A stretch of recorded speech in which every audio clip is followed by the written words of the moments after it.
새벽 4시입니다. 경비실 형광등 불빛 아래 앉아 있습니다. 저는 68세 김영수입니다. 지금 이 시간에도 CCTV 모니터를 보고 있어요. 12개 화면이 깜빡입니다. 주차장, 엘리베이터 복도, 놀이터. 아무 일도 일어나지 않습니다. 그저 시간만 흘러갑니다. 책상 위에 도시락이 하나 놓여 있어요. 아내가 새벽에 싸준 김밥입니다. 참치김밥 2줄. 이게 제 점심입니다. 옆에는 믹스커피 봉지가 한 통 있습니다. 하루에 3잔씩 타 먹어요. 졸음을 쫓으려고요. 68세가 야간 근무를 하면 졸음이 쏟아집니다. 하지만 잠들면 안 됩니다. 주민이 호출하면 바로 나가야 하니까요. 손에 들린 건 5년 전 사진입니다. 손주 돌잔치 사진이에요. 그때 제가 금반지를 선물했습니다. 50만 원짜리였어요. 손주가 그 반지를 끼고 웃고 있습니다. 옆에서 아들이 제 어깨를 감싸고 있어요. 아버지, 감사합니다. 그렇게 말했던 얼굴입니다. 지금은 그 얼굴을 볼 수 없습니다. 전화번호가 바뀌었거든요. 1년 전부터요. 어디 사는지도 모릅니다. 손주들이 잘 크고 있는지도 모르겠어요. 사진을 책상 서랍에 다시 넣습니다. 볼 때마다 가슴이 아프지만 그래도 버릴 수가 없습니다. 월급날이 며칠 남지 않았습니다. 이번 달 급여는 190만 원입니다. 야간 근무 수당 포함해서요. 여기서 연대보증 이자 60만 원을 먼저 냅니다. 은행 자동이체로 빠져나가요. 그럼 130만 원 남습니다. 생활비로 100만 원 쓰고 아내 병원비로 30만 원 씁니다. 그러면 한 달이 끝납니다. 남는 건 없어요. 저축은 꿈도 못 꿉니다. 68세인데 한 푼도 모으지 못하고 있습니다. 아니, 모으는 게 아니라 깎아먹고 있습니다. 연대보증 빚 원금은 1억 2천만 원입니다. 이자만 내고 있으니까 원금은 그대로예요. 언제 갚을 수 있을까요? 모르겠습니다. 아마 죽을 때까지 못 갚을 겁니다. 제가 여러분께 이 이야기를 하는 이유는 단 하나입니다. 저처럼 되지 마시라고요. 자식에게 돈 빌려주지 마세요. 특히 사업자금은 절대 안 됩니다. 저는 아들에게 총 3억 5천만 원을 줬습니다. 빌려줬다고 생각했지만 사실은 준 겁니다. 돌려받지 못했으니까요. 거기에 연대보증까지 섰습니다. 1억 2천만 원을 떠안았어요. 그 결과가 지금입니다. 68세의 경비실에서 야간 근무를 하고 있습니다. 33년을 회사에 다녔습니다. 성실하게 일했어요. 빚 없이 살았습니다. 퇴직할 때 8억 2천만 원이 있었습니다. 그런 제가 지금 왜 이렇게 됐을까요? 답은 간단합니다. 아들을 믿었기 때문입니다. 여러분, 제 이야기를 끝까지 들어주세요. 그리고 절대 따라하지 마세요. 저는 돌이킬 수 없지만 여러분은 아직 늦지 않았습니다. 지금부터 제가 어떻게 8억 2천만 원을 날렸는지, 어떻게 아들과 연락이 끊겼는지, 왜 68세에 경비 일을 하게 됐는지 말씀드리겠습니다. 부디 제 실수를 교훈으로 삼아주세요. 저는 경상북도 안동에서 태어났습니다. 1957년생이에요. 어릴 때 집이 가난했습니다. 아버지는 농사를 지으셨고 어머니는 품팔이를 하셨어요. 형제가 5이었는데 저는 막내였습니다. 공부는 잘했지만 대학은 못 갔습니다. 돈이 없었거든요. 지방 전문대를 겨우 나왔어요. 그리고 25살에 서울로 올라왔습니다. 1982년이었습니다. 건설자재 회사에 입사했습니다. 중견 기업이었어요. 월급은 적었지만 성실하게 일했습니다. 새벽 6시에 출근해서 밤 10시에 퇴근했어요. 주말에도 나갔습니다. 그렇게 10년을 일했더니 대리가 됐습니다. 또 10년을 일했더니 과장이 됐어요. 거기까지였습니다. 차장은 못 됐습니다. 학벌이 문제였어요. 4년제 대학 나온 사람들만 올라갔습니다. 저는 전문대 출신이라 과장에서 멈췄습니다. 억울했지만 어쩔 수 없었습니다. 그래도 괜찮았어요. 월급은 꼬박꼬박 나왔고 빚 없이 살았으니까요. 결혼은 30살에 했습니다. 1987년이에요. 아내는 공장에서 일하는 여자였습니다. 성실하고 착했어요. 결혼하고 2년 뒤에 아들이 태어났습니다. 1989년 11월생입니다. 이름은 민준이라고 지었어요. 제 꿈을 이루라는 뜻으로요. 3년 뒤에 딸이 태어났습니다. 1992년생 민지예요. 남매를 키우느라 정신이 없었습니다. 아내는 애들 키우느라 직장을 그만뒀고 저 혼자 벌었어요. 월급이 200만 원이었는데 그걸로 내 식구가 살았습니다. 빠듯했지만 행복했어요. 민준이에게는 기대가 컸습니다. 장남이니까요. 제가 못 이룬 꿈을 아들이 이뤄주길 바랐습니다. 공부를 잘하진 않았지만 영리해 보였어요. 말주변이 좋았습니다. 우리 아들은 나중에 사업가 될 거야. 주변 사람들한테 그렇게 말하고 다녔습니다. 아내는 그럴 때마다 걱정했어요. 여보, 너무 기대하지 마세요. 애가 부담스러워해요. 하지만 저는 들은 척도 안 했습니다. 제 아들은 다르다고 믿었거든요. 민준이는 지방 4년제 대학을 나왔습니다. 경영학과였어요. 등록금은 제가 다 댔습니다. 한 학기에 350만 원씩, 8학기니까 총 2,800만 원 들었어요. 생활비도 매달 100만 원씩 보냈습니다. 4년이니까 4,800만 원이에요. 대학 4년 동안 총 7,600만 원을 썼습니다. 적은 돈이 아니었지만 아들 투자라고 생각했습니다. 아들이 좋은 직장 잡아서 잘 살면 된다고 믿었어요. 졸업하고 민준이는 중소기업에 취직했습니다. 영업사원이었어요. 연봉 3,500만 원이었습니다. 저는 솔직히 실망했습니다. 4년제 대학 나왔는데 중소기업이라니요. 하지만 티 내지 않았어요. 그래, 일단 시작이 중요하지. 열심히 해. 그렇게 말했습니다. 민준이는 7년을 그 회사에 다녔습니다. 그러다가 2014년 민준이가 29살 때 결혼을 했어요. 결혼 비용으로 5천만 원을 줬습니다. 예식장, 신혼여행, 혼수 비용이었어요. 거기다 전세 보증금으로 1억 원을 더 줬습니다. 인천에 있는 아파트였어요. 전세 1억짜리였는데 제가 다 댔습니다. 총 1억 5천만 원을 쓴 겁니다. 그때 제 통장엔 3억 정도 있었어요. 절반을 아들한테 준 거였습니다. 아내가 걱정했습니다. 여보, 우리 노후 자금인데 너무 많이 주는 거 아니에요? 저는 화를 냈어요. 아들 결혼시키는데 그 정도는 해줘야지. 우리가 벌면 되잖아. 지금 생각하면 아내 말이 맞았습니다. 민준이는 결혼하고도 그 회사를 계속 다녔어요. 2년 뒤에 손주가 태어났습니다. 딸아이였어요. 너무 예뻤습니다. 돌잔치 때 금반지를 선물했어요. 50만 원짜리였습니다. 3년 뒤에 손주가 하나 더 태어났습니다. 이번엔 아들이었어요.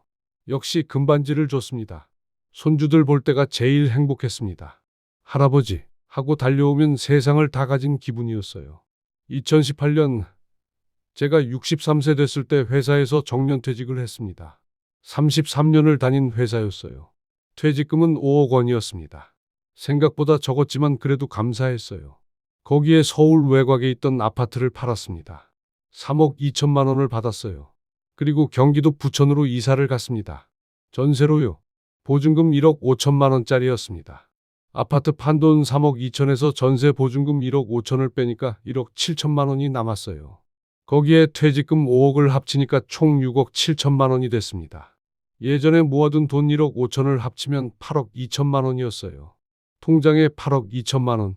저는 이 돈이면 충분하다고 생각했습니다. 한 달에 250만 원씩 써도 27년은 버틸 수 있는 돈이었으니까요. 제 나이 63세, 아내 나이 60세, 90세까지 살아도 괜찮겠다 싶었어요. 물론 물가 상승이나 병원비 같은 건 생각했습니다. 그래서 여유 있게 잡은 거였어요. 실제로는 200만 원이면 충분할 거라고 봤거든요. 여보, 우리 이제 걱정 없어. 이 돈이면 충분해. 아내한테 그렇게 말했습니다. 아내도 안심하는 것 같았어요. 하지만 그 안심은 1년도 못 갔습니다.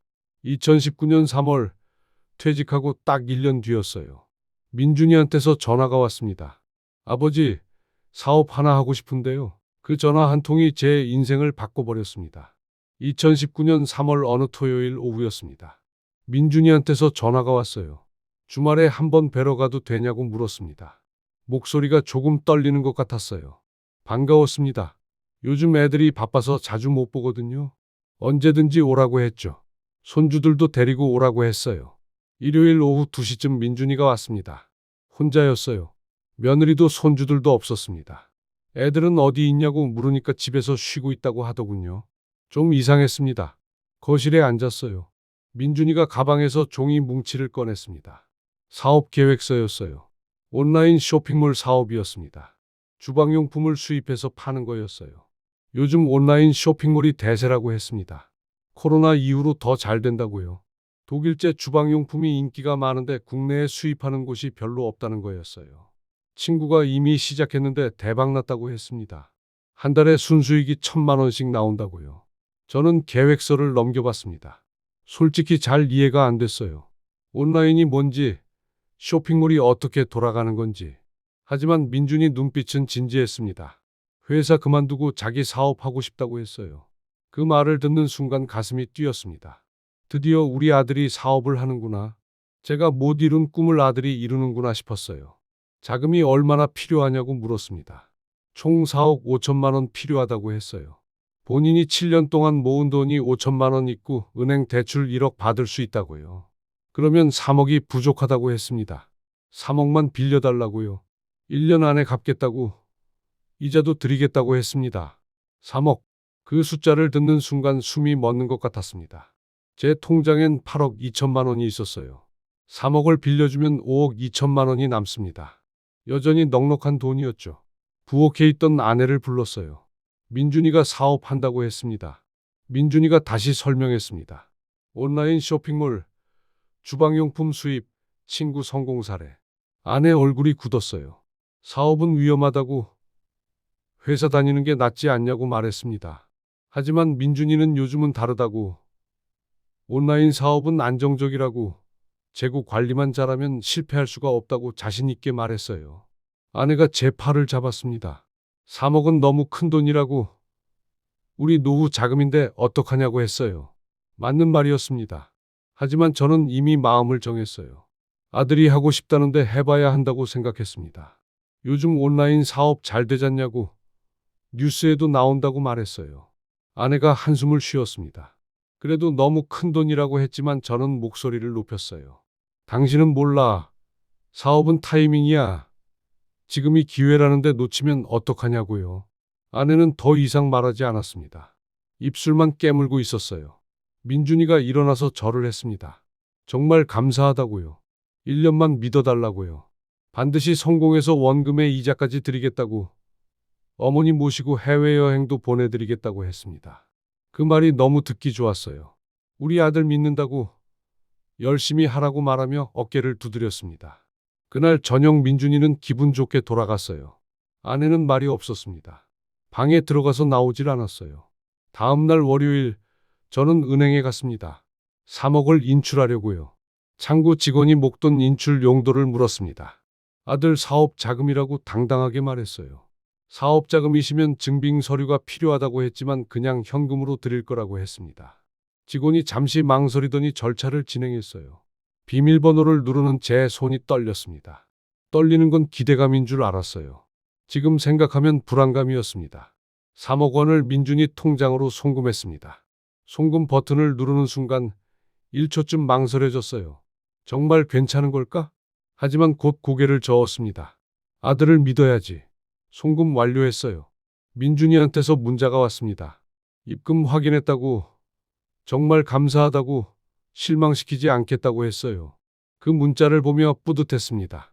우리 아들이 이제 사업가가 되는구나 싶었어요. 통장 잔액을 확인했습니다. 8억 2천만 원에서 3억이 빠져나가니 5억 2천만 원이 남았어요. 여전히 큰 돈이었습니다. 한 달에 200만 원씩 써도 21년은 버틸 수 있는 돈이었어요.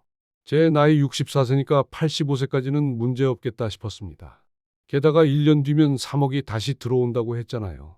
그럼 다시 8억이 넘습니다. 아무 문제 없다고 생각했어요. 집으로 돌아오는데 발걸음이 가벼웠습니다.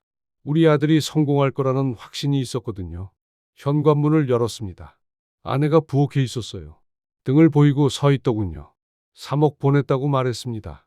아내는 대답이 없었어요. 어깨가 떨리는 게 보였습니다. 울고 있었던 겁니다. 저는 거실에 주저앉았어요. 이게 맞는 선택일까? 아들을 믿어야 하는 거 맞을까? 잠시 의문이 들었지만 곧 떨쳐냈습니다. 우리 아들은 다르다고, 잘할 거라고 스스로를 설득했어요. 민준이가 회사를 그만뒀습니다. 2019년 5월이었어요. 7년 다닌 회사였는데 미련 없이 나왔습니다.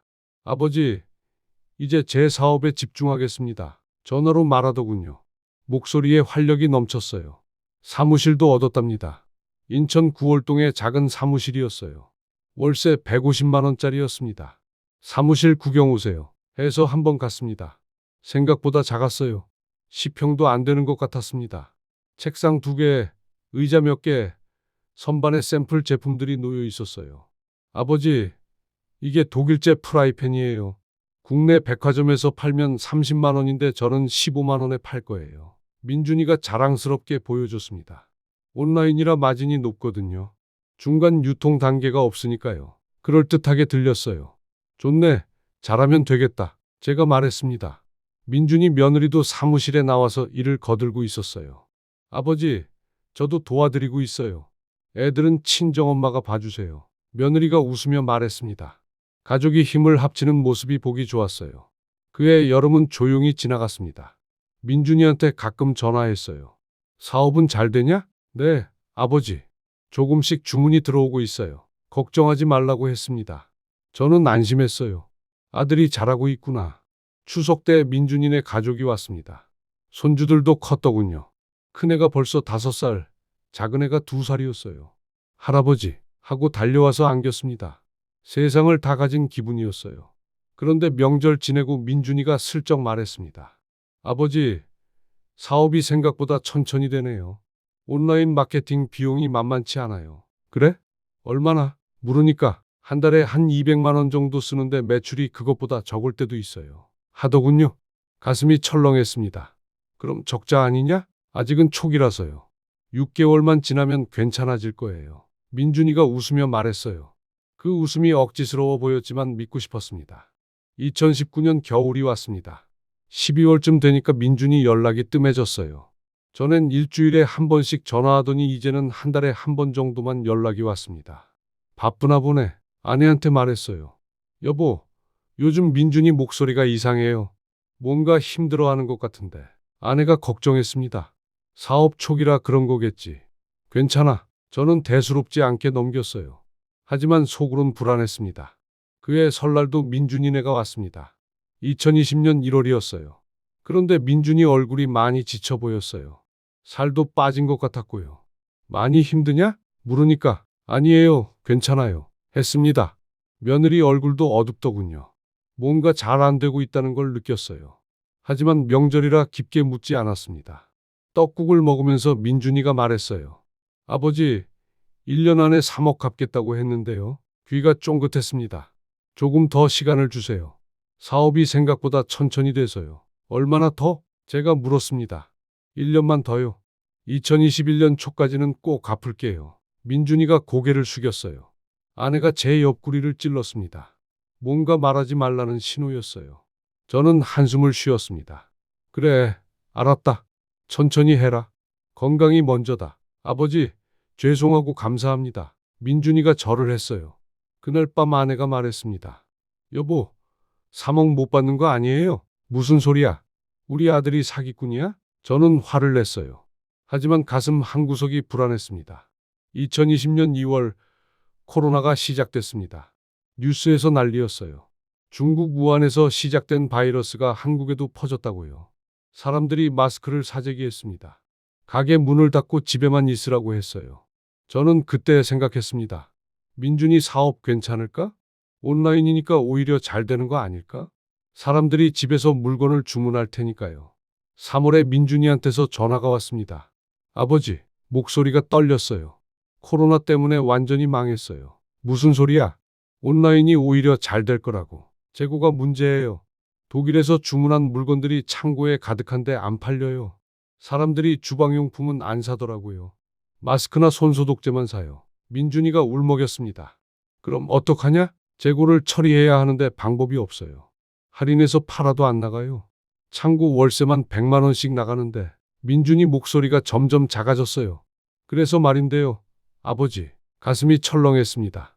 조금만 더 도와주세요. 5천만 원만요? 이게 마지막이에요. 5천만 원.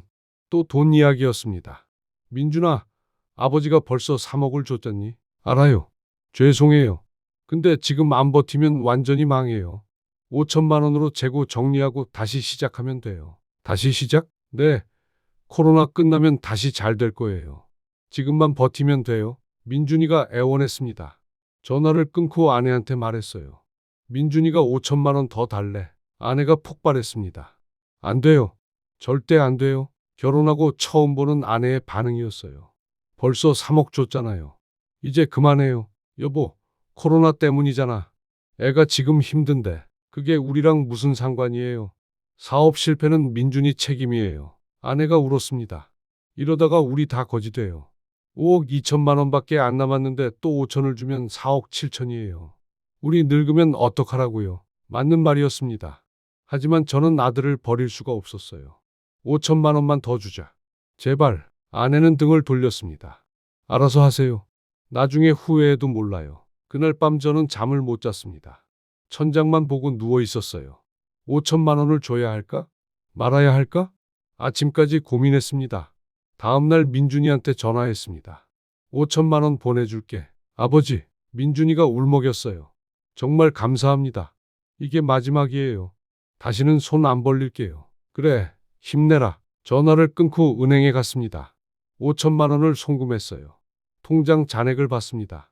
4억 7천만 원, 8억 2천만 원에서 시작해서 이제 절반 정도 남았습니다. 불안했어요. 정말 이래도 되는 걸까? 집으로 돌아오는데 다리가 후들거렸습니다. 현관문을 열었어요. 아내가 부엌에 있었습니다. 등을 보이고 서 있더군요. 5천 보냈어. 제가 말했습니다. 아내는 대답이 없었어요. 어깨가 떨리는 게 보였습니다. 울고 있었던 겁니다. 저는 거실에 주저앉았어요. 이게 맞는 선택일까? 아들을 믿어야 하는 거 맞을까? 답이 없었습니다. 2020년 봄부터 여름까지 민준이 연락이 뜸했습니다. 한 달에 한 번 정도만 문자가 왔어요. 아버지, 잘 지내세요? 저는 열심히 하고 있습니다. 짧은 문자였습니다. 전화를 걸어도 잘 안 받았어요. 바쁘다고만 했습니다. 뭔가 이상했지만 믿고 싶었습니다. 열심히 하고 있다니까요. 재고 정리하고 다시 시작하고 있겠거니 생각했어요. 추석이 다가왔습니다. 2020년 9월이었어요. 민준이한테 전화해서 추석에 오냐고 물었더니 올해는 못 온다고 했습니다. 코로나 때문이라고요. 사업 때문에 너무 바쁘다고도 했어요. 거짓말 같았습니다. 추석인데 뭐가 그렇게 바쁘답니까? 손주들 얼굴이라도 보고 싶다고 했더니 다음에 꼭 뵙겠다고만 했어요. 그 추석은 딸 민진의 가족만 왔습니다. 사위랑 손녀를 데리고 왔어요. 민지가 오빠 사업 잘 되냐고 물었을 때 저는 잘 된다고 거짓말을 했습니다. 실제로는 잘 모르겠었거든요. 추석 지나고 한 달쯤 뒤였습니다. 2020년 10월 말이었어요. 민준이한테서 전화가 왔습니다. 오랜만이었죠. 목소리가 완전히 죽어 있었습니다. 사업 접었다고 했어요. 폐업했다고요? 더 이상 못하겠다고 했습니다. 귀를 의심했습니다. 재고도 다 못 팔고 빚만 늘어나서 어쩔 수 없었다는 거였어요. 그럼 돈은 어떻게 되는 거냐고 물었습니다. 3억 5천만 원은요? 민준이가 죄송하다고만 했어요. 조금씩 갚겠다고 했습니다. 언제 얼마씩 갚을 거냐고 다그쳤더니 다시 직장을 구하면 갚겠다고 했어요. 직장이요? 7년 다니던 회사도 그만둔 주제의 말입니다. 화가 머리끝까지 났습니다. 재고가 2억치 남았는데 팔 수가 없다고 했어요. 창고비만 1년 넘게 100만 원씩 나갔다고요. 사무실 월세도 못 내서 3개월 전에 뺐다고 했습니다. 은행 대출은 3개월째 연체 중이라고 했어요. 신용불량자가 될 거라고요. 가정 있는 사람이 정신 차리라고 소리쳤지만 민준이는 죄송하다는 말밖에 안 했습니다. 전화를 끊어버렸어요. 손이 부들부들 떨렸습니다. 아내한테 말했습니다. 민준이가 사업 접었다고요. 돈 못 받는다고요. 아내 얼굴이 하얗게 질렸어요. 그리고 거실 바닥에 그대로 주저앉아서 울기 시작했습니다. 그러게 말했다고요. 사업하지 말라고, 돈 주지 말라고 했다고 울었어요. 저도 소파에 털썩 앉았습니다. 머리가 아팠습니다. 가슴이 답답했어요. 숨이 제대로 안 쉬어졌습니다. 그날 밤 저는 화장실에서 토했습니다. 아무것도 먹지 않았는데 계속 구역질이 났어요. 거울을 봤습니다. 10살은 늙어 보였어요. 3억 5천만 원. 그 숫자가 머릿속을 떠나지 않았습니다. 다음 날부터 잠을 못 잤습니다. 누우면 천장만 보였어요. 통장을 확인했습니다. 4억 7천만 원. 원래 8억 2천이었는데 이제 절반도 안 남았어요. 민준이가 갚지 못하면 이 돈으로 평생 살아야 합니다. 제 나이 65세, 아내 나이 62세. 한 달에 200만 원씩 쓴다고 해도 19년 반이에요. 85세까지밖에 못 버팁니다. 그 이후는요? 어떻게 살죠? 병원에 갔습니다. 혈압이 160, 100이었어요. 의사가 스트레스 받았냐고 물었습니다. 고혈압 약을 처방받았어요. 평생 먹어야 한답니다. 아내도 우울증이 시작됐습니다. 밥을 안 먹었어요. 하루 종일 방에만 있었습니다. 말도 거의 안 했고요. 정신과에 데리고 갔더니 의사가 우울증이라고 했어요. 약을 처방해 줬습니다. 저도 위험하다고 했어요. 같이 우울증 올 수 있다고요. 부부가 함께 무너지고 있었습니다. 2020년 겨울이 왔습니다. 민준이한테 몇 번 전화했어요. 안 받았습니다. 문자를 보냈어요. 읽음 표시만 뜨고 답장이 없었습니다. 다시 직장 구했냐고, 언제부터 갚을 거냐고, 손주들은 괜찮냐고 물었지만 아무 대답이 없었어요. 한 달에 한 번 정도만 짧게 답장이 왔습니다. 죄송합니다. 열심히 일자리 알아보고 있습니다. 그게 전부였어요. 설날이 다가왔습니다. 2021년 2월이었어요. 민준이한테 전화해서 설에는 와야 하지 않냐고 했더니 문자로 답이 왔어요. 올해는 못 간다고요. 손주들이라도 데리고 오라고 했지만 역시 죄송하다는 답만 왔습니다. 설날 아침 딸 민지네만 왔어요. 민지도 오빠한테 연락이 안 된다고 했습니다. 전화도 안 받고 문자도 씹는다고요. 아마 부끄러워서 피하는 것 같다고 했어요. 부끄럽다고 연락을 끊나요? 3억 5천만 원 받아놓고요. 화가 났지만 어쩔 수 없었습니다. 봄이 되고 여름이 됐습니다. 2021년 내내 민준이는 한 달에 한 번 정도만 문자를 보냈어요. 죄송하다고, 직장 알아보고 있다고요. 똑같은 내용이었습니다. 언제 갚을 거냐고 물어도 대답이 없었어요. 그렇게 1년이 지났습니다. 돈은 한 푼도 못 받았어요. 2021년 가을쯤이었을 겁니다. 우편물 하나가 왔어요. 은행에서 온 거였습니다. 뭔가 싶어서 열어봤어요. 눈앞이 캄캄했습니다. 연대보증인 김영수님께 채무자 김민준의 대출금이 연체되어 연대보증인께 변제 의무가 있음을 알려드립니다. 자녀 채무액 1억 2천만 원, 1억 2천만 원이었습니다. 저는 그 자리에 주저앉았어요. 연대보증이요? 제가 언제 보증을 섰죠? 기억이 안 났습니다. 아니, 잠깐. 4년 전 민준이가 사업자금 받을 때 은행에 같이 간 적이 있어요. 그때 서류에 사인했습니다. 민준이가 여기 사인만 해달라고 했어요. 대출 받는 거라고요. 저는 묻지도 않고 사인했습니다. 그게 연대보증이었던 겁니다. 제 손으로 제 목에 올가미를 건 거였어요. 손이 떨렸습니다. 민준이한테 전화했어요. 안 받았습니다. 문자를 보냈습니다. 이게 뭐냐고, 연대보증이 뭐냐고, 1억 2천만 원을 어떻게 갚느냐고요. 한참 뒤에 답장이 왔어요. 죄송하다고요. 은행 대출을 못 갚아서 그렇다고요. 개인회생 신청하려 한다고 했습니다. 그럼 저는요? 연대보증인은 어떡하라고요? 다시 전화했습니다. 이번엔 받았어요. 민준이가 울었습니다. 전화 너머로 흐느끼는 소리가 들렸어요. 정말 죄송하다고, 자기가 잘못했다고 했습니다. 그럼 어떻게 할 거냐고 물었더니 모르겠다고 했어요. 자기 때문에 아버지가 1억 2천을 갚아야 하는데 모른다고요. 죄송하다는 말만 반복했습니다. 전화를 끊어버렸어요. 가슴이 터질 것 같았습니다. 아내한테 말했습니다. 민준이 대출 보증을 섰었다고요. 1억 2천만 원이라고요. 아내가 비명을 질렀습니다. 그리고 바닥에 쓰러져서 울기 시작했어요. 왜 우리가 이런 일을 당해야 하냐고 울었습니다. 저도 눈물이 났습니다. 하지만 울 수가 없었어요. 제가 무너지면 안 되니까요. 다음 날 은행에 갔습니다. 이거 취소 안 되냐고 물었어요. 직원이 말했습니다. 연대보증은 취소가 안 된답니다. 채무자가 갚지 못하면 보증인이 갚아야 한다고요. 돈이 없다고 하니까 분할 상환 계획을 세우라고 했어요. 아니면 법적 절차가 진행된답니다. 채권 추심, 재산 압류 이런 거요. 월 얼마씩 갚아야 하냐고 물었습니다. 원금 1억 2천만 원의 이자가 연 5%라고 했어요. 월 이자만 50만 원이랍니다. 원금 상환까지 하려면 월 100만 원 이상 내야 한다고요. 100만 원이요? 그럼 이자만 내는 게 낫겠다고 했더니 그것도 가능하다고 했습니다. 이자만 내시고 여유 있을 때 원금 갚으면 된다고요. 계산을 해봤습니다. 통장에 4억 7천만 원 있어요. 여기서 1억 2천을 내면 3억 5천만 원 남습니다. 그럼 너무 불안해집니다. 차라리 이자만 내는 게 나을 것 같았어요. 월 50만 원. 아니, 수수료 포함하면 60만 원이었습니다. 집으로 돌아와서 아내한테 말했어요. 월 60만 원씩 이자 내야 한다고요. 아내가 한숨을 쉬었습니다. 우리 한 달 생활비가 200만 원인데 어떻게 하냐고요. 그러니까 260만 원 있어야 한다고 했더니 아내가 말했습니다. 그럼 저축은요? 못 한다고 했어요. 아내가 또 한숨을 쉬었습니다. 이제 진짜 끝이라고요. 늙어서 저축도 못하고 산다고요. 맞는 말이었습니다. 그날부터 통장에서 월 60만 원씩 자동이체가 시작됐습니다. 생활비 200만 원에 이자 60만 원, 월 260만 원이 필요했어요. 그런데 저는 일을 안 하고 있었습니다. 국민연금이 월 80만 원 나왔어요. 아내는 수입이 없었고요. 그럼 매달 180만 원이 부족한 겁니다. 통장에서 까먹는 거예요. 4억 7천만 원에서 월 180만 원씩 빠지면 얼마나 버틸까요? 계산해 봤습니다. 약 21년이에요. 제 나이 65세니까 86세까지입니다. 그 이후는요? 돈이 바닥나요. 그럼 어떻게 살죠? 잠이 안 왔습니다. 밤새 천장만 봤어요. 이제 어떻게 해야 하나? 일을 해야 하나? 65세가 무슨 일을 하죠? 아내 우울증이 더 심해졌습니다.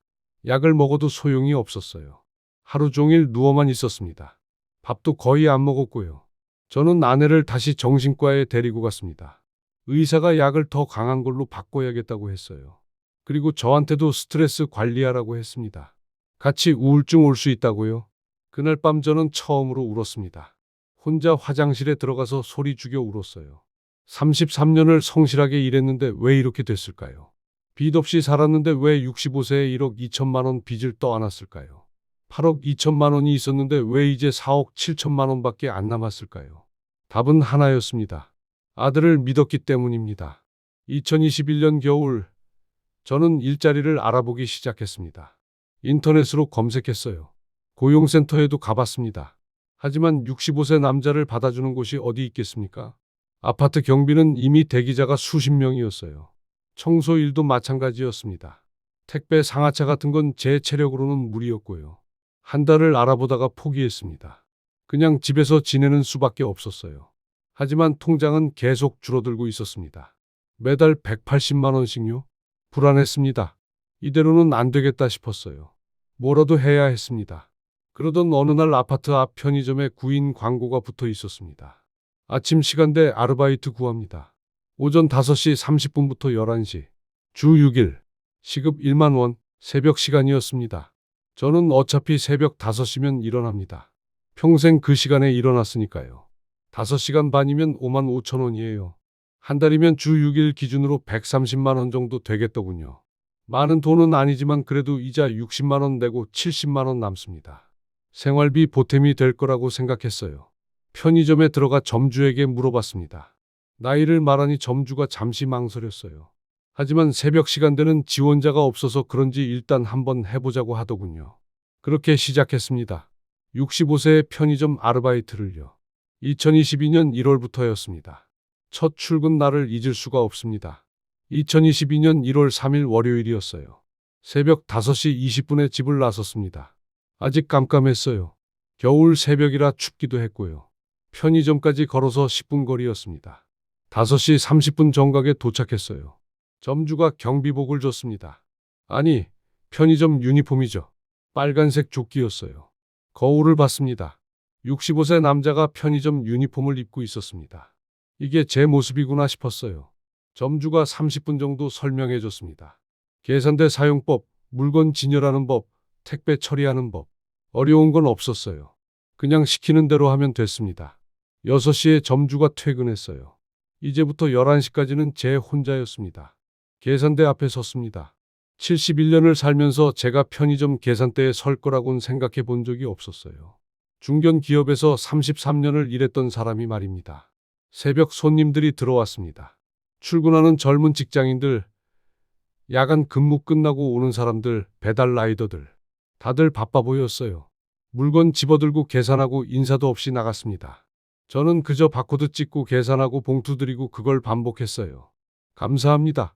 좋은 하루 되세요. 기계처럼 말했습니다. 5시간 반이 금방 지나갔습니다. 오전 11시에 다음 근무자가 왔어요. 20대 여자 알바생이었습니다. 제 손녀뻘 되는 나이였어요. 교대하고 집으로 돌아왔습니다. 다리가 아팠습니다. 5시간 반을 계속 서 있었더니 무릎이 욱신거렸어요. 허리도 뻐근했고요. 집에 들어와서 소파에 쓰러졌습니다. 아내가 물었어요. 어땠냐고요? 괜찮다고 거짓말했습니다. 일주일쯤 지나니 익숙해졌습니다. 바코드 찍는 것도 빨라졌고 손님 응대하는 것도 자연스러워졌어요. 가끔 손님 중에 저보다 나이 많으신 분들이 왔습니다. 70대 중후반쯤 돼 보이는 분들이요. 그분들은 제게 반말을 했어요. 이거 얼마야? 봉투 줘. 저도 존댓말로 받았습니다. 1,500원입니다. 여기 있습니다. 이게 제 일이니까요. 한 번은 비슷한 또래로 보이는 손님이 물어봤습니다. 나이가 어떻게 되냐고요. 65라고 했더니 깜짝 놀라더군요. 아직 일하시냐고 물었습니다. 저는 그냥 웃으며 넘어갔어요. 뭐라고 설명하겠습니까? 아들한테 3억 5천 줬다가 날렸고 연대보증으로 1억 2천 떠안아서 여기서 일한다고요? 그냥 입 다무는 게 편했습니다. 한 달이 지났습니다. 2022년 2월 말에 첫 월급이 들어왔어요. 190만 원이었습니다. 주 6일 근무에 새벽 수당까지 포함된 금액이었어요. 생각보다 많이 나왔습니다. 통장을 봤어요. 연대보증 이자 60만 원이 빠져나갔고 생활비로 200만 원을 썼습니다. 그런데 190만 원이 들어왔으니까 실제로는 70만 원만 까먹은 셈이었어요. 조금 안심이 됐습니다. 하지만 몸이 힘들어지기 시작했습니다. 새벽 5시 반에 일어나는 건 괜찮았는데 5시간 반 내내 서 있는 게 문제였어요. 허리가 아팠습니다. 무릎도 아팠고요. 젊었을 땐 하루 종일 서 있어도 괜찮았는데 이제는 2시간만 서 있어도 다리가 저렸습니다. 그래도 쉴 수가 없었어요. 손님이 계속 오니까요. 집에 돌아오면 바로 소파에 쓰러졌습니다. 1시간쯤 누워있다가 일어나면 좀 나았어요. 아내는 제가 일 나가는 걸 말렸습니다. 그 나이에 왜 그렇게까지 하냐고요. 하지만 저는 나가야 했습니다. 그냥 집에 있으면 답답해서 미칠 것 같았거든요. 그리고 월 190만 원이라도 벌어야 마음이 편했습니다. 민준이한테는 연락이 없었습니다. 제가 먼저 전화해도 안 받았어요. 문자를 보내도 읽음 표시만 뜰 뿐 답장이 없었습니다. 2022년 설날에도 오지 않았어요. 2022년 추석에도 오지 않았습니다. 손주들 얼굴을 본 지가 2년이 넘었어요. 큰애가 이제 8살, 작은애가 5살 됐을 겁니다. 어떻게 컸을까요? 모르겠습니다. 2022년 가을쯤이었을 겁니다. 민준이가 살던 인천 전세집에 한번 가봤어요. 혹시나 싶어서요. 집을 찾아갔더니 다른 사람이 살고 있었습니다. 언제 이사 갔냐고 물으니까 6개월 전이라고 하더군요. 어디로 갔는지는 모른다고 했어요. 이웃집에도 물어봤습니다. 다들 모른다고 했어요. 계단에 주저앉았습니다. 민준이네 가족이 놀던 현관을 바라봤어요. 손주들이 이 복도를 뛰어다녔을 겁니다. 할아버지 하고 달려와 안겼을 거예요. 이제는 그 모습을 볼 수 없습니다. 눈물이 났어요. 하지만 울 수가 없었습니다. 지나가는 사람들이 쳐다보니까요. 딸 민지한테 전화했습니다. 오빠 연락처 아냐고 물었어요. 민지도 모른다고 했습니다. 자기한테도 연락 안 한다고요. 손주들은 괜찮은 거냐고 물으니까 걱정하지 말라고만 했습니다. 민지 목소리가 차가웠어요. 오빠 일로 실망했나 봅니다. 아빠한테도 실망했을 수도 있고요. 전화를 끊고 한숨을 쉬었습니다. 그렇게 2022년이 지나갔습니다. 편의점 일을 계속했어요. 새벽 5시 반부터 11시까지. 주 6일. 월 190만 원. 몸은 점점 힘들어졌지만 계속했습니다. 그래야 통장이 덜 줄어드니까요. 연대보증 이자 60만 원은 매달 빠져나갔고 생활비 200만 원은 계속 썼습니다. 제 월급 190만 원으로 겨우 버티는 형국이었어요. 2023년이 됐습니다. 제 나이 66세였어요. 편의점 일을 시작한 지 1년이 넘었습니다. 이제는 완전히 익숙해졌어요. 어떤 시간대에 손님이 많이 오는지, 어떤 물건이 자주 나가는지, 계산은 어떻게 하면 빠른지 다 알게 됐습니다. 단골 손님들도 생겼어요. 매일 새벽 같은 시간에 출근하면서 들르는 젊은 직장인, 야간 근무 끝나고 오는 택시 기사님, 배달하러 나가기 전에 커피 사가는 라이더들. 어떤 손님들은 저한테 인사를 했습니다. 사장님 오늘도 화이팅이에요. 사장님이라니요. 저는 그냥 알바생인데요. 하지만 고맙긴 했어요. 어떤 손님들은 그냥 무표정하게 계산만 하고 갔습니다. 그것도 괜찮았어요. 저는 웃으며 응대했습니다. 이게 제 일이니까요. 그해 봄이었을 겁니다. 민준이한테서 1년 만에 문자가 왔어요. 아버지, 죄송합니다. 건강하세요. 그게 전부였습니다. 돈 얘기는 없었어요. 언제 갚을 거냐는 얘기도 없었고요. 그냥 죄송하다는 말만요. 문자를 지워버렸습니다. 화도 나지 않았어요. 그냥 허무했습니다. 2023년 여름 아내가 쓰러졌습니다. 집에서 넘어진 거였어요. 무릎 관절염이 심해져서 다리에 힘이 없었던 겁니다. 병원에 데리고 갔더니 인공관절 수술을 해야 한다고 했어요. 비용이 500만 원이었습니다. 보험으로 일부 커버되긴 했지만 그래도 300만 원은 들었어요. 통장에서 300만 원이 빠져나갔습니다. 아내 수술 후 회복이 더뎠습니다. 걷기가 힘들어졌어요. 집 안에서도 지팡이를 짚고 다녔습니다. 우울증도 더 심해졌고요. 약을 계속 먹고 있었지만 나아지지 않았어요. 가끔 아내가 말했습니다. 여보, 미안해요. 제가 짐이 되네요. 그럴 때마다 저는 말했어요. 무슨 소리야? 우리 함께 버티는 거지. 하지만 속으로는 불안했습니다. 아내가 더 아프면 어떡하죠? 병원비가 더 들면요? 제가 아프면요? 65세가 넘으면 아픈 데가 하나둘씩 생깁니다. 저도 고혈압 약을 먹고 있었고 허리 디스크도 있었어요. 무릎도 아팠고요. 편의점 일을 계속할 수 있을까요? 70세까지? 75세까지? 2023년 가을 편의점에서 일하다가 손이 떨려서 카드를 떨어뜨린 적이 있습니다. 손님이 황당한 표정으로 저를 봤어요. 괜찮으세요? 물었습니다. 네, 죄송합니다. 카드를 주었어요. 그때 깨달았습니다. 아, 내가 늙었구나. 정말 늙었구나. 통장을 확인했습니다. 2023년 10월 기준으로 4억 2천만 원이 남아 있었어요. 2년 전에는 4억 7천만 원이었는데 5천만 원이 줄었습니다. 아내 수술비, 병원비, 생활비 등등 이것저것 나가면서 줄어든 겁니다. 제가 월 190만 원을 벌고 있었는데도요. 이 속도면 얼마나 더 버틸 수 있을까요? 계산해 봤습니다. 제 월급 190만 원에 국민연금 80만 원 합치면 월 270만 원이에요. 지출은 연대보증 이자 60만 원에 생활비 200만 원, 아내 병원비 30만 원에서 290만 원입니다. 월 20만 원이 부족해요. 1년이면 240만 원씩 통장에서 빠져나갑니다. 4억 2천만 원이면 175년 버틸 수 있겠네요. 아니, 잠깐. 이건 제가 계속 일할 수 있다는 전제예요. 만약 제가 일을 못하게 되면요? 그럼 월 190만 원이 없어집니다. 수입은 국민연금 80만 원뿐이에요. 지출은 290만 원, 월 210만 원이 부족합니다. 4억 2천만 원이면 20년밖에 못 버팁니다. 제 나이 66세니까 86세까지예요. 잠이 안 왔습니다. 밤마다 계산기를 두드렸어요. 어떻게 해야 할까요? 생활비를 더 줄여야 할까요? 200만 원을 150만 원으로요? 가능할까요? 두 사람이 한 달에 150만 원으로 살 수 있을까요? 밥만 먹고 살면 가능할지도 모르겠습니다. 하지만 병원비는요? 약값은요? 2023년 겨울이 왔습니다. 편의점 일을 시작한 지 거의 2년이 됐어요. 몸이 많이 힘들었습니다. 새벽에 일어나는 것도 이제는 버거웠고요. 5시간 반 서 있는 것도 고통이었습니다.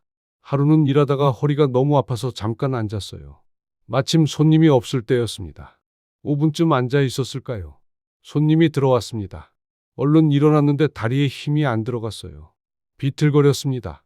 손님이 놀라서 물었어요. 괜찮으세요? 네, 괜찮습니다. 거짓말이었습니다. 괜찮지 않았어요. 몸이 말을 안 들었습니다. 그날 집에 돌아와서 생각했습니다. 언제까지 이 일을 할 수 있을까요? 67세? 68세? 70세까지는 무리겠죠. 민준이 생각이 났습니다. 지금 뭘 하고 있을까요? 어디 살고 있을까요? 손주들은 잘 크고 있을까요? 제게 연락하고 싶진 않을까요? 아니, 연락하고 싶어도 못하는 걸까요? 부끄러워서요? 미안해서요? 문득 이런 생각이 들었습니다. 민준이도 힘들 겁니다. 사업 망하고 빚지고 신용불량자 됐을 테니까요. 재취업도 어려웠을 거예요. 가정도 힘들었겠죠. 그래도 화가 났습니다. 아무리 힘들어도 부모한테는 연락해야 하는 거 아닙니까? 3억 5천만 원 받아놓고 1억 2천만 원 빚까지 떠넘긴 주제예요. 그날 밤 또 잠을 못 잤습니다. 천장을 보며 생각했어요. 내가 왜 이렇게 됐을까요? 33년을 성실하게 일했습니다. 빚도 없이 살았어요. 퇴직할 때 8억 2천만 원이 있었습니다. 충분한 돈이었어요. 그런데 지금은요? 4억 2천만 원밖에 없습니다. 절반이 날아갔어요. 그리고 1억 2천만 원 빚이 있습니다. 월 60만 원씩 이자를 내고 있고요. 67세가 되면 편의점 일을 그만둬야 할지도 모릅니다. 몸이 안 따라주니까요. 그럼 월 190만 원 수입이 사라집니다. 통장은 빠르게 줄어들 겁니다. 70세쯤 되면 돈이 바닥날 수도 있어요. 그럼 어떻게 살죠? 딸 민지한테 손 벌릴까요? 아니, 그럴 순 없습니다. 민지도 자기 가정이 있어요. 새벽 4시가 됐습니다. 곧 일어나서 편의점에 가야 합니다. 오늘도 5시간 반을 서서 일할 겁니다. 바코드를 찍고 계산하고 봉투를 드릴 거예요. 감사합니다. 좋은 하루 되세요. 기계처럼 말할 겁니다. 이게 67세 김영수의 하루입니다. 이게 제 인생입니다. 2024년 가을쯤이었을 겁니다. 점주가 저를 불렀어요. 사장님, 죄송한데요. 무슨 말인지 알 것 같았습니다. 나이가 있으시니까 힘드실 것 같아서요. 점주가 말을 흐렸어요. 새로운 분 구했어요. 다음 달부터 교체하려고요. 예상했던 일이었습니다. 67세가 새벽 일을 얼마나 더 할 수 있겠어요. 네, 알겠습니다. 저는 담담하게 대답했어요. 그동안 감사했습니다. 점주가 미안해했습니다. 정말 죄송해요. 사장님 성실하게 일하셨는데. 아니에요. 괜찮습니다. 괜찮을 리 없었어요. 하지만 뭐라고 하겠습니까? 2024년 10월 말이 제 마지막 출근이었습니다. 마지막 날 단골 손님들이 인사했어요. 사장님 그만두세요? 네, 이제 쉬려고요. 건강하세요. 고맙다고 했습니다. 11시에 퇴근했어요. 경비복을 벗어서 점주한테 돌려줬습니다. 아니, 유니폼이죠. 2년 10개월을 입었던 옷이었어요. 편의점 문을 나섰습니다. 돌아보지 않았습니다. 집으로 돌아오는 길이 길게 느껴졌습니다. 10분 거리인데 30분쯤 걸린 것 같았어요. 현관문을 열었습니다. 아내가 물었어요. 벌써 왔어요? 응, 오늘로 끝이야. 그래요. 아내가 한숨을 쉬었습니다. 저도 한숨을 쉬었어요. 이제 수입이 국민연금 80만 원밖에 없습니다. 통장을 확인했습니다. 3억 9천만 원 남았어요. 월 지출은 290만 원입니다. 연대보증 이자 60만 원, 생활비 200만 원, 아내 병원비 30만 원, 수입은 국민연금 80만 원. 부족한 돈이 월 210만 원이에요. 3억 9천만 원을 210만 원씩 나누면 185개월입니다. 15년 5개월이에요. 제 나이 67세니까 82세까지입니다. 그 이후는요? 돈이 바닥납니다. 82세 이후는 어떻게 살죠? 국민연금 80만 원으로요? 월 지출 290만 원인데요? 210만 원이 부족한데요? 잠이 안 왔습니다. 또 계산기를 두드렸어요. 어떻게든 방법을 찾아야 했습니다. 생활비를 줄여야 할까요? 200만 원을 150만 원으로요? 두 사람이 한 달에 150만 원으로 살 수 있을까요? 밥만 먹고요? 반찬 없이요? 병원은 안 가고요? 약은 안 먹고요? 불가능합니다. 그럼 연대보증 이자를 안 낼까요? 60만 원을요? 그럼 법적 절차가 진행됩니다. 재산 압류당합니다. 그것도 안 되겠죠. 다른 일자리를 찾아야 할까요? 67세가 할 수 있는 일이 뭐가 있죠? 아파트 경비는 대기자가 수십 명입니다. 청소 일도 마찬가지예요. 택배 상하차는 제 체력으로는 무리고요. 식당 설거지요? 주방 보조요? 다 젊은 사람들이 하는 일입니다. 며칠을 고민했습니다. 그러다가 한 가지 방법을 떠올렸어요. 전세 보증금입니다. 지금 사는 집 전세 보증금이 1억 5천만 원이에요. 이걸 월세로 바꾸면 어떨까요? 보증금 5천만 원에 월세 80만 원 정도로요. 그럼 1억 원이 생깁니다. 통장에 넣으면 4억 9천만 원이 돼요. 계산해 봤습니다. 수입은 국민연금 80만 원, 지출은 연대보증 이자 60만 원, 생활비 200만 원, 아내 병원비 30만 원, 월세 80만 원에서 370만 원입니다. 부족한 게 290만 원이에요. 4억 9천만 원이면 168개월입니다. 14년이에요. 67세니까 81세까지 버팁니다. 1년 단축됐네요. 전세에서 월세로 바꾸면 오히려 1년 일찍 돈이 바닥납니다. 월세가 부담이 되는 거예요. 그럼 안 되겠네요. 다시 계산했습니다. 이번엔 보증금 없이 완전 월세로요. 1억 5천만 원을 다 통장에 넣으면 5억 4천만 원이 돼요. 월세는 100만 원 정도 될 겁니다.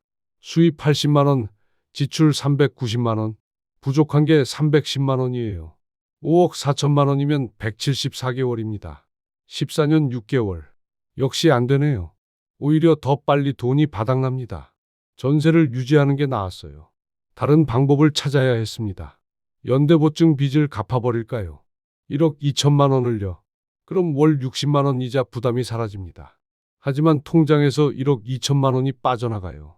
3억 9천에서 1억 2천을 빼면 2억 7천만 원 남습니다. 월 부족액이 150만 원으로 줄어들긴 해요. 60만 원 이자가 없어졌으니까요. 2억 7천만 원이면 180개월입니다. 15년이에요. 오히려 늘어났네요. 67세니까 82세까지 버팁니다. 빚을 갚는 게 나을 수도 있겠어요. 하지만 2억 7천만 원밖에 안 남는다는 게 불안했습니다. 너무 적은 돈이에요. 큰 병이라도 걸리면 어떡하죠? 수술비가 몇 천만 원씩 들면요? 머리가 아팠습니다. 어떻게 해도 답이 안 나왔어요. 결국 결론은 하나였습니다. 돈을 아껴 써야 한다. 최대한 오래 버텨야 한다. 그게 전부였어요. 82세까지 버티고 나면요? 그때 가서 생각하죠. 딸한테 손 벌릴 수도 있고 기초생활수급자 신청할 수도 있고요. 아내한테 말했습니다. 여보, 우리 생활비 좀 줄여야겠어. 얼마나요? 한 달에 150만 원으로 살아보자. 150만 원이요? 지금도 빠듯한데요? 그래도 줄여야 해. 돈이 너무 빨리 줄어. 아내가 한숨을 쉬었습니다. 알겠어요. 해보죠. 그날부터 생활비를 줄이기 시작했습니다. 고기는 한 달에 한 번만 먹었어요. 과일도 줄였습니다. 외식은 완전히 끊었고요. 난방도 최소한으로 했어요. 겨울인데 춥게 지냈습니다. 옷을 껴입었어요. 전기세도 아꼈습니다. TV도 아껴봤고요. 한 달이 지났습니다. 생활비가 180만 원 나왔어요. 150만 원 목표였는데 30만 원 초과했습니다. 더 줄여야 했어요. 다음 달엔 160만 원이 나왔습니다. 그래도 목표보다 많았어요. 세 달째 되니까 겨우 150만 원으로 맞췄습니다. 하지만 너무 힘들었어요. 매일 똑같은 반찬만 먹었습니다. 김치, 멸치볶음, 계란말이, 가끔 두부 한 몫, 쌀도 아꼈어요. 밥을 적게 먹었습니다. 배가 고팠지만 참았어요. 아내도 참았고요. 둘이서 말없이 밥을 먹었습니다. 이게 67세 부부의 식사였어요. 통장을 확인했습니다. 2024년 12월 기준으로 3억 7천만 원 남았어요. 생활비를 줄였는데도 통장은 계속 줄어듭니다. 월 부족액이 170만 원이거든요. 연대보증 이자 60만 원, 생활비 150만 원, 아내 병원비 30만 원에서 240만 원 지출, 수입 국민연금 80만 원, 부족한 게 160만 원인데 어쩌다 보면 170만 원씩 빠져나갑니다. 3억 7천만 원이면 217개월입니다. 18년이에요. 67세니까 85세까지 버팁니다. 조금 늘어났네요. 생활비를 줄인 보람이 있었어요. 하지만 85세 이후는요? 여전히 답이 없습니다. 2025년이 됐습니다. 제 나이 68세입니다. 새해가 됐다고 특별한 건 없었어요. 그냥 날짜만 바뀌었을 뿐입니다. 편의점 일도 그만뒀고 특별히 할 일도 없었어요. 아침에 일어나서 산책하고 점심 먹고 낮잠 자고 저녁 먹고 TV 보고 자는 게 전부였습니다. 산책을 하면서 생각했습니다. 내 인생이 이렇게 되리라고는 꿈에도 몰랐어요. 67세에 편의점 일을 하게 될 줄도 몰랐고 68세에 월 150만 원으로 살게 될 줄도 몰랐습니다. 8억 2천만 원이 3억 7천만 원으로 줄어들 줄도 몰랐어요. 아들과 연락이 끊길 줄도 몰랐고요. 산책하다가 아파트 경비실을 지나칩니다. 경비 할아버지가 의자에 앉아 계세요. 75세라고 들었어요. 저보다 7살 많으신데 아직 일하십니다. 인사를 드렸습니다. 안녕하세요. 네, 안녕하세요. 경비 할아버지도 힘들어 보였어요. 하지만 일해야 하니까 나오시는 거겠죠. 문득 생각했습니다. 저도 다시 일을 해야 할까요? 68세가 할 수 있는 일이 있을까요? 아파트 경비요? 대기자가 너무 많아요. 청소일요? 체력이 안 됩니다. 편의점요?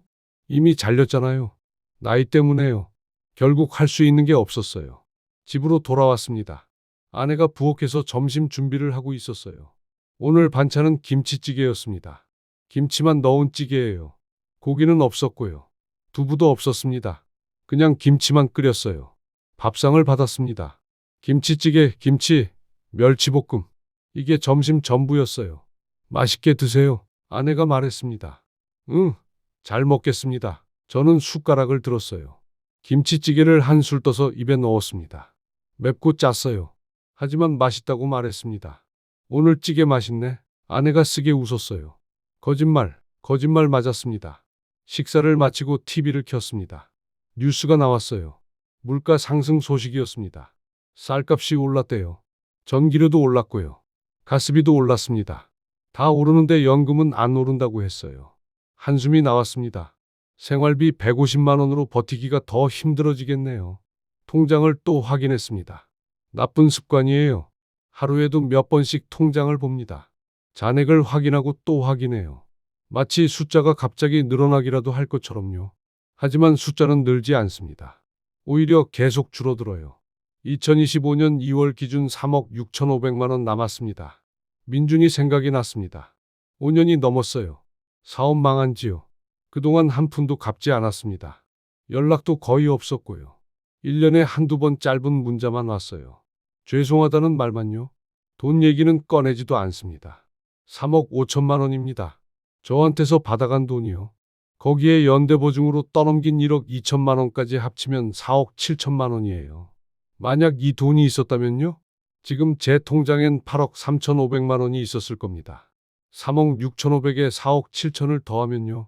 8억이 넘는 돈이면 걱정 없이 살 수 있었어요. 한 달에 200만 원씩 써도 33년을 버팁니다. 68세니까 101세까지예요. 평생 걱정 없었을 거예요. 편의점 알바할 필요도 없었고 생활비 150만 원으로 줄일 필요도 없었습니다. 아내도 우울증에 안 걸렸을 거고요. 하지만 그 돈은 없습니다. 민준이가 가져갔어요. 돌려줄 생각도 안 하는 것 같고요. 화가 났습니다. 정말 화가 났어요. 하지만 어쩔 수 없습니다. 제가 준 거니까요. 아니, 빌려준 거죠. 하지만 결과는 똑같아요. 못 받는 건 마찬가지니까요. 어느 날 딸 민지한테서 전화가 왔습니다. 아빠, 생신 축하드려요. 아, 제 생일이었네요. 잊고 있었어요. 고맙다. 건강하세요. 아빠. 그래, 너도. 짧은 통화였습니다. 민지가 용돈을 보내준다고 했어요. 아빠, 통장으로 조금 보냈어요. 괜찮아. 안 받아도 돼. 그래도요. 생신인데 50만 원이 들어왔습니다. 고마웠지만 한편으론 미안했어요. 딸도 자기 가정 꾸리느라 바쁠 텐데요. 손녀 키우는데도 돈이 들 텐데요. 아빠한테 용돈 보내야 하다니요. 제가 돈을 줘야 하는 나이 아닙니까? 68세면요. 하지만 거꾸로 됐어요. 딸한테 받고 있습니다. 저녁에 아내와 마주 앉았습니다. 여보, 오늘 제 생일이래요. 아, 맞네요. 깜빡했어요. 아내도 잊고 있었대요. 미역국도 못 끓여 드렸네요. 괜찮아요. 그냥 넘어가요. 민지한테 연락은 받았어요. 응, 용돈도 보내줬어. 얼마나요? 50만 원. 아내가 한숨을 쉬었습니다. 68세 생일이었지만 특별한 건 없었어요. 미역국도 없었고 케이크도 없었습니다. 그냥 평범한 저녁 식사를 했어요. 김치찌개랑 밥이요. 촛불도 안 켰고 생일 축하 노래도 안 불렀습니다. 둘이서 말없이 밥만 먹었어요. 이게 68세 생일이었습니다. 2025년 봄이 왔습니다. 날씨가 풀리니까 산책하기는 좋았어요. 아파트 주변을 걸으면서 생각했습니다. 앞으로 어떻게 살아야 할까요? 이대로 계속 버티다가 돈 떨어지면 어떡하죠? 82세쯤 되면 통장이 바닥날 거예요. 그때는 정말 끝입니다. 기초생활수급자를 알아봤습니다. 인터넷으로 검색했어요. 조건이 까다로웠습니다. 재산이 일정 금액 이하여야 한대요. 부양의무자도 따진답니다. 딸이 있으면 어렵다고 하더군요. 딸이 부양할 능력이 있다고 보는 거래요. 민지한테 부양받을 수는 없습니다. 딸도 자기 살기 바빠요. 손녀 키우고 남편 뒷바라지하느라 정신없을 거예요. 거기에 늙은 부모까지 떠맡으면 어떡합니까? 안 됩니다. 차라리 제가 굶어 죽는 게 낫지 딸한테 짐 되는 건 안 돼요. 그럼 어떡하죠? 82세에 돈 떨어지면요? 그때 가서 생각해야죠. 지금은 버티는 수밖에 없어요. 하루하루 생활비 아껴가면서요. 한 달에 150만 원으로요. 아니, 더 줄여야 할지도 모릅니다. 140만 원으로요. 130만 원으로요. 아내 건강이 더 나빠졌습니다. 무릎 수술한 지 2년이 됐는데 여전히 걷기가 힘들어요. 지팡이 없이는 못 걷습니다. 집 안에서도 휘청거려요. 넘어질까봐 걱정됩니다. 우울증도 나아지지 않았고요. 약을 계속 먹고 있지만 효과가 없어 보여요. 가끔 아내가 말합니다. 자기가 먼저 가면 어떡하냐고요. 제가 짐이 된다고요. 그럴 때마다 저도 아프다고 같이 버티는 거라고 말해요. 하지만 속으로는 불안합니다. 통장을 확인했습니다. 2025년 5월 기준 3억 6천만 원 남았어요. 6개월 사이에 500만 원 줄었습니다. 예상보다 빨리 줄고 있어요. 생활비를 150만 원으로 줄였는데도요. 아내 병원비가 예상보다 많이 나갑니다. 한 달에 30만 원 예상했는데 실제로는 40만 원씩 나가요. 약값이 올랐거든요. 다시 계산했습니다. 월 부족액이 180만 원이에요. 연대보증 이자 60만 원, 생활비 150만 원, 아내 병원비 40만 원에서 250만 원 지출, 수입 국민연금 80만 원, 부족한 게 170만 원인데 이것저것 빠지다 보면 180만 원씩 나갑니다. 3억 6천만 원이면 200개월입니다. 16년 반이에요. 68세니까 84세 반까지 버팁니다. 작년보다 줄었네요. 작년엔 85세까지였는데 이제는 84세 반까지예요. 반년이 줄어들었습니다. 이 속도면 계속 줄어들 겁니다.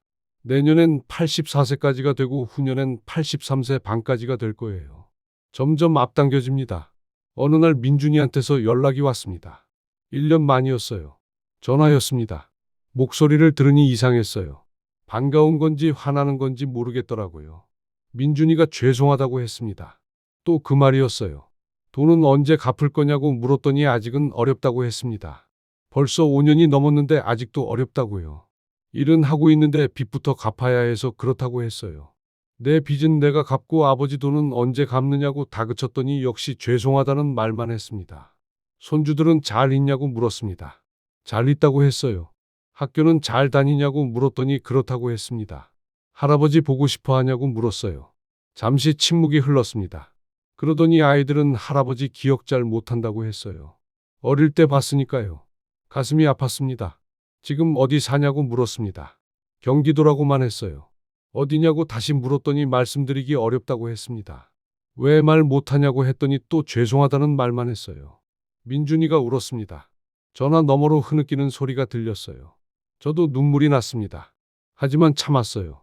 아빠는 지금 68세라고 말했습니다. 편의점 알바도 잘렸다고 나이 때문이라고 했어요. 또 죄송하다는 말이 돌아왔습니다. 죄송하다는 말 그만하라고 했어요. 그 말 들으려고 전화한 거 아니라고요. 침묵만 흘렀습니다. 아빠는 지금 한 달에 150만 원으로 산다고 말했어요. 너 때문에 받은 빚 이자 갚느라 그렇다고요. 역시 죄송하다는 말만 돌아왔습니다. 전화를 끊어버렸습니다. 더 이상 들을 수가 없었어요. 죄송하다는 말만 몇 번을 듣습니까? 돈은 언제 갚을 건지 얘기도 안 하면서요.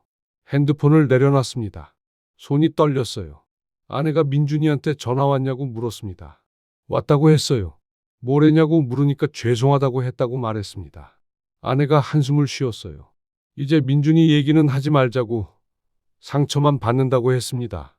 알겠다고 했지만 어떻게 안 하겠어요? 매달 60만 원씩 이자 내면서요. 그날 밤 잠을 못 잤습니다. 천장을 보며 생각했어요. 민준이는 어떻게 살고 있을까요? 힘들까요? 후회할까요? 아버지한테 미안할까요? 아니면 그냥 잊고 살까요? 모르겠습니다. 손주들 생각도 났습니다. 이제 11살, 8살이 됐을 거예요. 할아버지 기억도 못 한답니다. 어릴 때 봤으니까요. 5년이 넘었으니까요.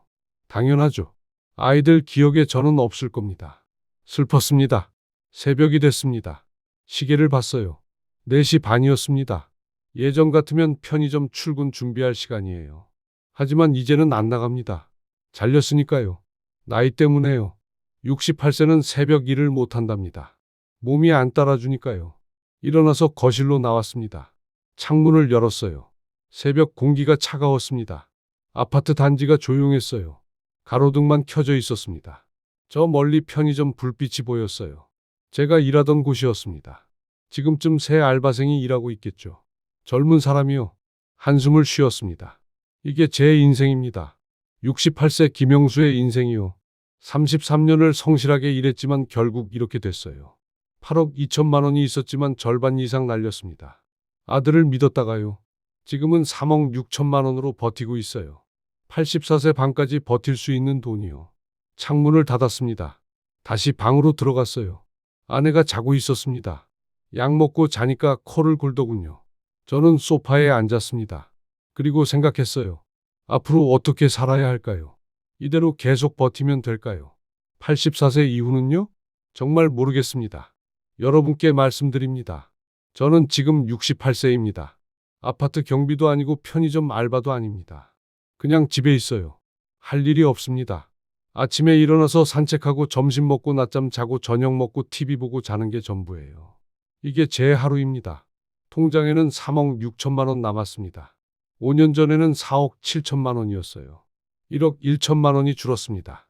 제가 편의점에서 월 190만 원씩 벌었는데도요. 생활비를 150만 원으로 줄였는데도요. 그래도 통장은 계속 줄어듭니다.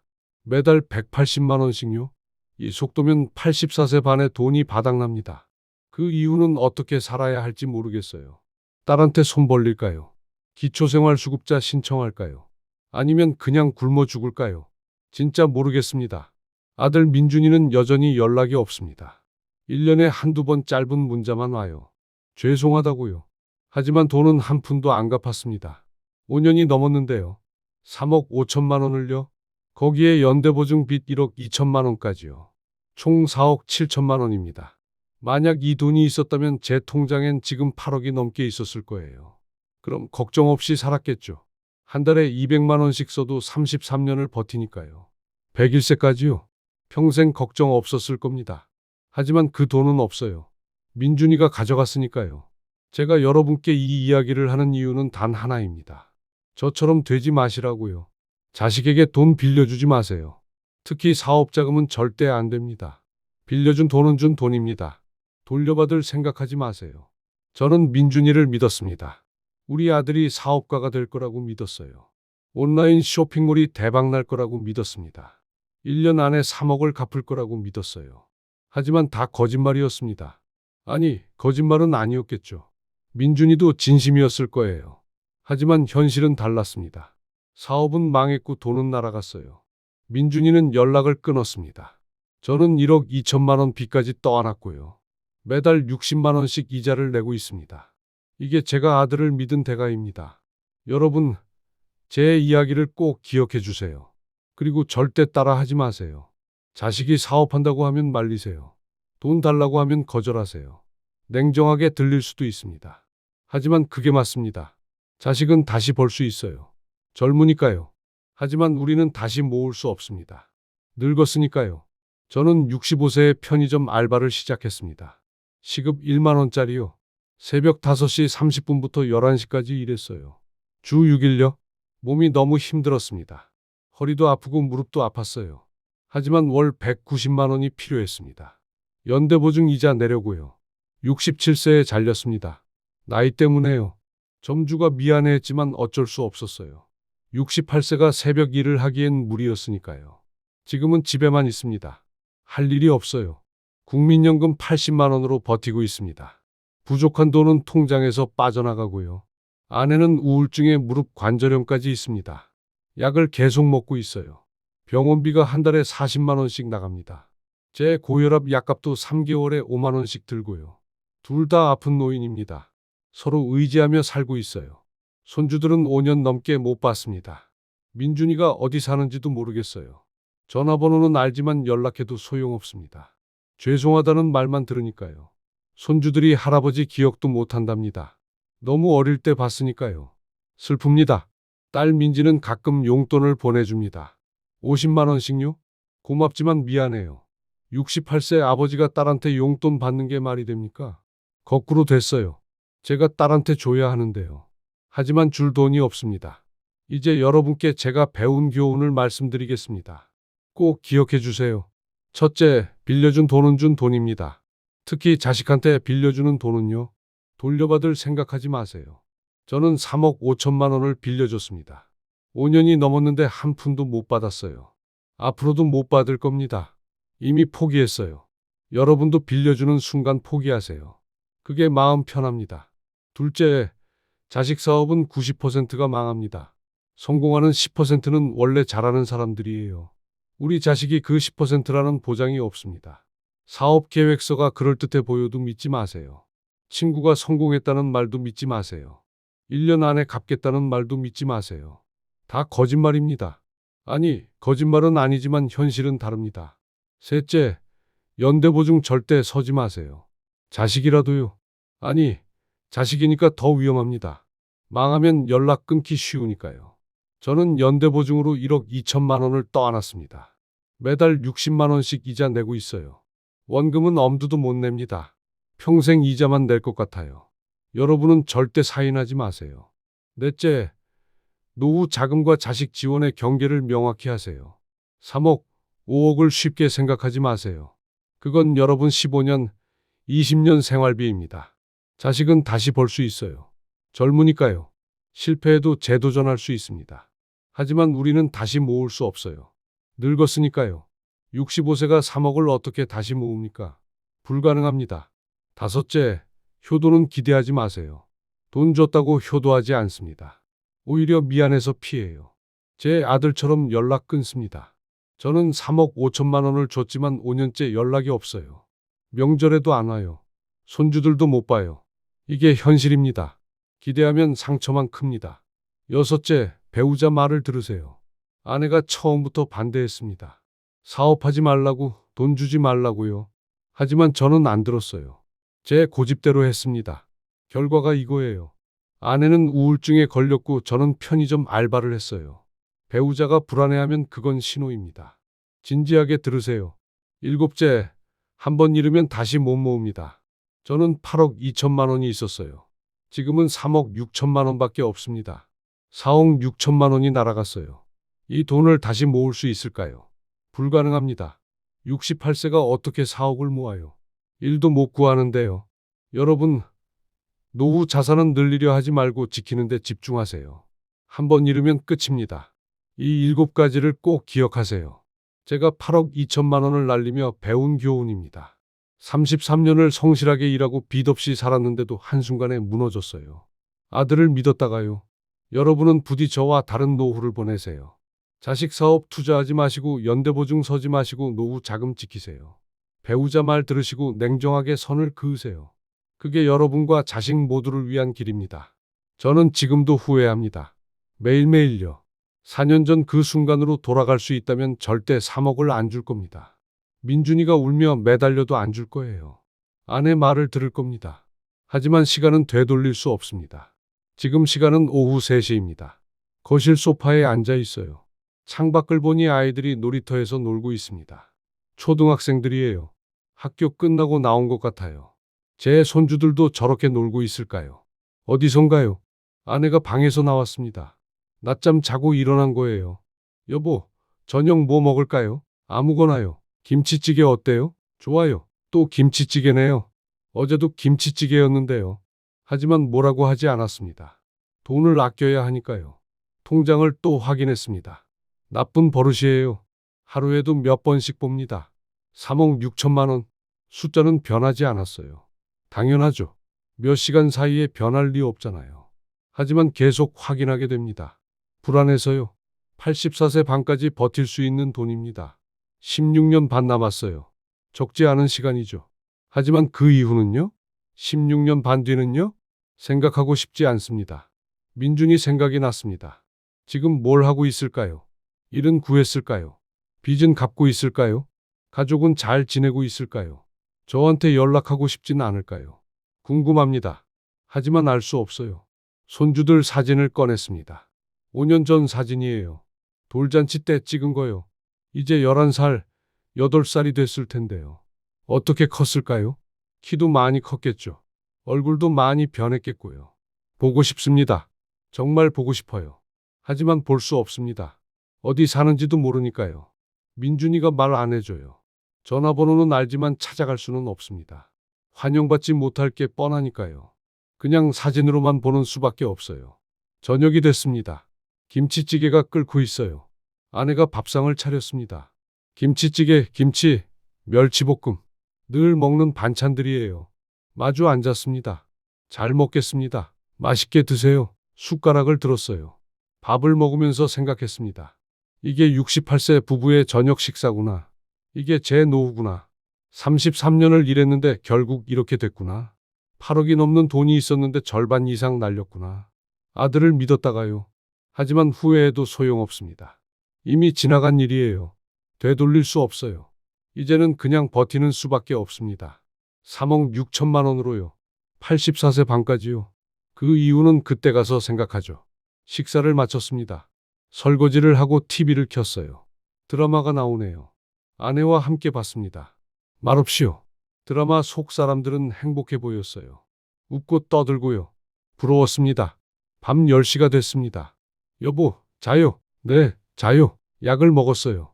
고혈압 약 한 알, 아내 우울증 약 2알. 이게 우리 부부의 저녁 의식입니다.